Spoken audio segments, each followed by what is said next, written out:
1,10,00,000 voter আছেন দেশের বাহিরে প্রবাসী ভাই বন্ধুগণ। আমাদের রেমিটেন্স যোদ্ধাদেরকে আপনারা মুখের কথায় কথায় স্মরণ করেন। আমরা এতক্ষণে জানতে পারি নাই আমাদের 1,10,00,000 ভোটারকে ভোটার তালিকায় তাদেরকে সংযুক্ত করা হয়েছে কিনা, তারা ভোট দিতে পারবেন কিনা।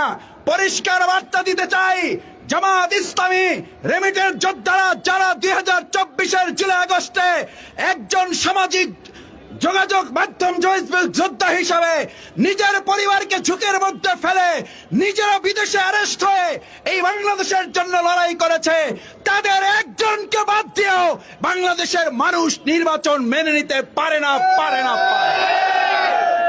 আসুন আমরা আমাদের সেই লেভেল প্লেইং ফিল্ড, জুলাই সনদ বাস্তবায়ন, আমরা আমাদের জুলাই গণহত্যার বিচার এবং আমাদের পিয়ার পদ্ধতি, স্থানীয় নির্বাচন করে জাতীয় নির্বাচনের ধাপের দিকে আগানো সহ আমরা আমাদের এই প্রিয় মাতৃভূমি বাংলাদেশে জনগণের সরকার প্রতিষ্ঠা করার জন্য অবাধ, সুষ্ঠু, নিরপেক্ষ, অংশগ্রহণমূলক এবং লেভেল প্লেইং ফিল্ড তৈরি করে একটা সুষ্ঠু নির্বাচনের দিকে সরকার আগাবে সেই প্রত্যাশা ব্যক্ত করে আগামী 19 জুলাইয়ের সমাবেশে দলে দলে যোগ দিয়ে সমাবেশ সফল করুন।